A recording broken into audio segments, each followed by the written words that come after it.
Bonjour les pirates et les licornes. Aujourd'hui, je vais vous lire La grosse colère d'Esther d'Emmanuel Cabrol et Olga Demidova aux éditions Ozu.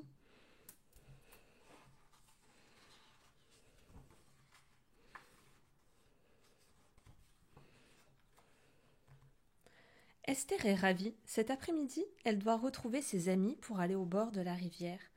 Pressée de partir, elle avale son déjeuner à la vitesse d'une fusée. Viens d'abord m'aider à tout ranger, dit son papa. Esther rouspète, fait la tête, rien n'y fait.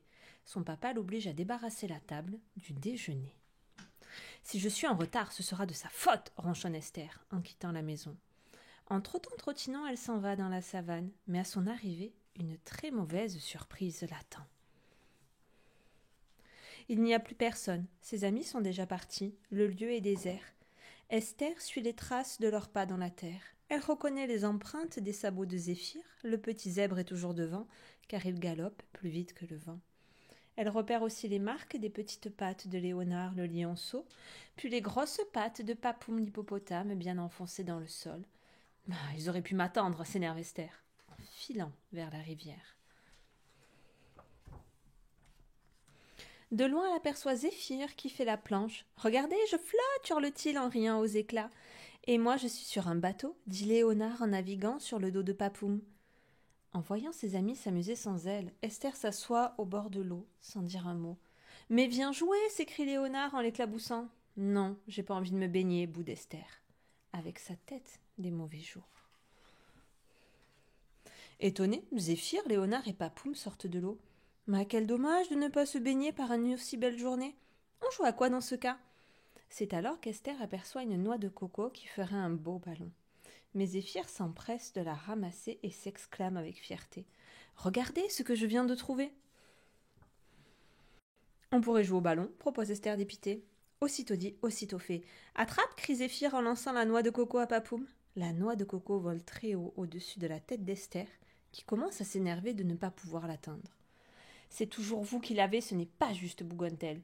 Bien décidée à l'attraper enfin, elle s'élance, tend les pattes et aïe, la voilà qui tombe à la renverse, en se tordant une patte.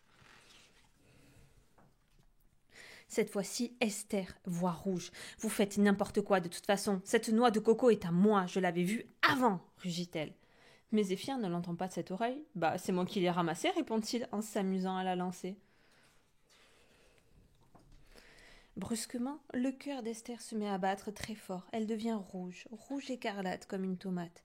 Et elle sent monter en elle une grosse, une énorme, une gigantesque colère. Elle ne va pas se laisser faire. Alors elle se jette sur Zéphyr et le bouscule en criant plein de vilains mots. Mais plus rapide que l'éclair, Zéphyr préfère se mettre à l'abri de la grosse colère d'Esther. Et plouf, il plonge dans l'eau.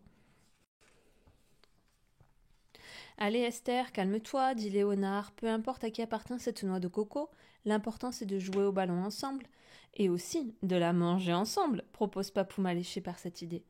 Sauf que décidément, aujourd'hui, rien ne va pour Esther, et elle est beaucoup trop énervée pour écouter quoi que ce soit. Puisque c'est ainsi, vous n'êtes plus mes amis, dit-elle en leur tournant le dos, et aussitôt, elle se perd dans la forêt. Trottinant, Esther s'enfonce dans les baobabs. Elle se sent le cœur lourd et plein de rancœur. Les petits oiseaux ont beau chanter pour la consoler et les singes grimacer pour la faire rigoler. Rien n'y fait. À force de marcher, Esther se sent fatiguée. Soudain, sa colère est retombée comme un soufflet et la tristesse l'a remplacée. Elle ne sait même plus pourquoi elle s'est fâchée. Plus jamais mes amis ne joueront avec moi, se dit-elle, le cœur serré. Coucou Esther, dit une petite voix, on dirait bien que tu t'es perdue. Esther reconnaît Macao, l'un des petits singes avec qui elle joue parfois. Oui, je me suis perdue dans une énorme colère, dit Esther. Je me suis transformée en une vilaine éléphante toute rouge qui voulait tout casser, qui se bagarrait avec ses amis et qui leur disait des choses terribles. Et maintenant, mes amis ne voudront plus jouer avec moi. Toute triste à cette idée, Esther s'assoit au pied d'un arbre et se met à pleurer. Macao hoche la tête. Ça m'arrive à moi aussi parfois, hein. Je fais la tête et après je me sens tout bête. L'autre jour, je me suis disputée pour une banane. Eh bien, on a préféré l'écraser plutôt que de la partager. Tu le crois, ça ? En imaginant la scène, Esther ne peut s'empêcher de rire au milieu de ses larmes. Oui, mais tu n'es pas toujours comme ça, dit le petit singe en se balançant sur une liane. Le plus souvent, tu es très gentille, ajoute un autre en grignotant une feuille. D'ailleurs, ce matin, tu m'as donné des graines pour mon déjeuner, ajoute le perroquet. Et tu sais super bien raconter les histoires, affirme un léopard. Quand on est amis, parfois on se dispute et puis après on oublie, conclut le petit girafon.